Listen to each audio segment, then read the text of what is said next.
Hey everyone, Mark here from Primal Wrestling. If you love wrestling and want to feed your obsession, then you're in the right place. Today we're going to look at if the Montreal Screwjob was the biggest work in wrestling history, and we're starting right now. Any wrestling fan knows the Montreal Screwjob is one of the biggest stories in wrestling history and comes with its two sides to the story. In the early days of pro wrestling, even through to the 80s, wrestling kept kayfabe, or as you will, made sure that it seemed as real as possible.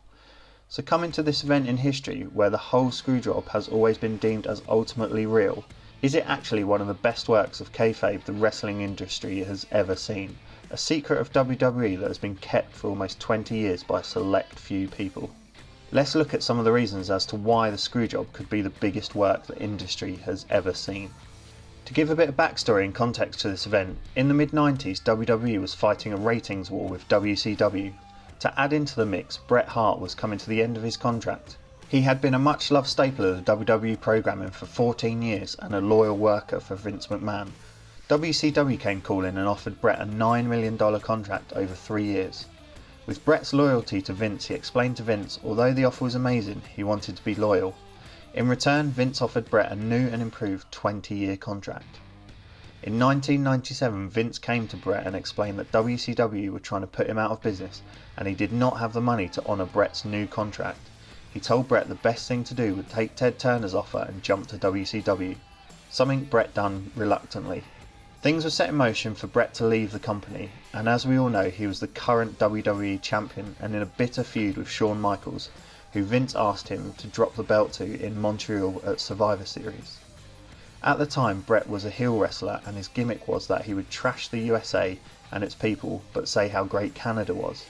Therefore, he was hated in the USA but loved in Canada, the very place where potentially his die-hard fans would see him lose the belt to his greatest rival. Bret was unhappy about doing this, and because he had moderate creative control in the last 30 days of his contract, he said he did not want to drop the title in Canada and would drop it the next night live on Raw. I firstly want to take a look at Bret's character as an actual person. Bret grew up in a fierce wrestling family. Literally everyone in his family was either a wrestler or married to one. He worked for his dad Stu Hart's Stampede Wrestling Company and eventually gave 14 years of service to Vince McMahon and the WWE. Bret was a true advocate of the romance of old school wrestling, making it feel as real as possible to fans and telling great stories. Was the Screwjob the greatest story Bret ever told in the ring? By all accounts, Bret and Vince had a good relationship. Footage from the Bret Hart Wrestling with Shadows documentary showed Vince chatting with Bret and his family and even joking with his kids. Bret hated the way wrestling was going. It had turned from family friendly to gratuitous and shocking behaviour. Adding to the mix, as previously stated, Bret was due to go to WCW, a company that was literally battering Vince in the viewership and ratings. Vince had to do something drastic to grab people's attention back to the WWE. What better way than to do it than the Montreal Screwjob? If we culminate all this together, we have Bret, a fiercely loyal employee and wrestling advocate, going into his final match in his home country where he is adored and going up against his biggest rival for the past few years. And also WCW beating Vince in the ratings. What better way to give Bret a send-off and etch him into the hearts of the Canadian people than screw him out of his title and get all the Canadian fans to feel sorry for their hero, which inadvertently would elevate him to an even higher level. Coupled with this, Bret moving to WCW and his debut would be a massive deal. What better way to overshadow this debut than this shockingly real event in the WWE that had major implications and fallout? Everyone would be talking about the Screwjob and not about WCW. Exactly what Vince wanted. A lot of people have spoken how the Screwjob gave birth to the Vince McMahon heel character. However, in an interview with Jim Ross on an American radio station, Jim stated that the wheels were already in motion for Vince to be a heel character. He was taking less time doing commentary and spending more time around the ring and involving himself in matches. Quite convenient, don't you think, that Vince was ringside for the Screwjob?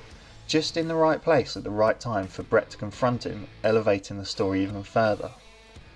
Bret was also a great storyteller and seller. He could easily play the role of a victim in his work and play it to the best of his ability. He was, after all, known as the excellence of execution. In the immediate aftermath of the Screwjob, backstage Vince and Bret had another confrontation where allegedly Bret punched Vince and knocked him out. Again, this aftermath was all captured by the documentary team for Bret Hart Wrestling with Shadows. Conveniently though, the actual confrontation between Bret and Vince itself was never captured on film. All we see is Vince stumbling down the hallway looking dishevelled. Kevin Nash in a video interview states that he thinks the whole Screwjob was definitely a work. He proclaims, "Anyone that knows Vince just knows. Vince didn't sell 3 years of feds on his ass. He didn't sell a double quad blow or a spinal fusion, but sells a punch from his own employee." Kevin is definitely not convinced, and that view is also backed up by X-Pac. The next night on Raw is almost just as famous, when Vince conducted the Bret Screwed Bret interview. Again, one of the most famous segments ever to happen in the WWE, and a move that would surely again take focus away from the domineering WCW. Ultimately, we had a company man in Bret with a staunch loyalty to the wrestling business and its values, who reluctantly had to go and work for WCW. We had a massive event that occurred that would undoubtedly shift focus from WCW to WWE. Only a select few people were involved or knew about the Screwjob. People who were just as big company men as Bret and still are today. Coupled with that, it was all filmed and sold as a documentary. It just feels a bit convenient. Looking deep into this subject, like any good conspiracy theory, there are just too many unanswered questions to this event, and in my mind, after doing research for this video, I actually like the thought that it was the biggest work in wrestling history, because it just keeps that magic going in my heart that made me fall in love with wrestling in the first place, when I wholeheartedly thought it was real as an 8-year-old kid. What do you think about the Montreal Screwjob? Do you think it was a work? Do you agree with Bret's side of the story, or Vince's, or even Shawn Michaels for that matter?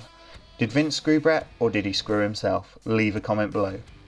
Also, if you liked this video, be sure to check out our other content and subscribe to our channel for more updates.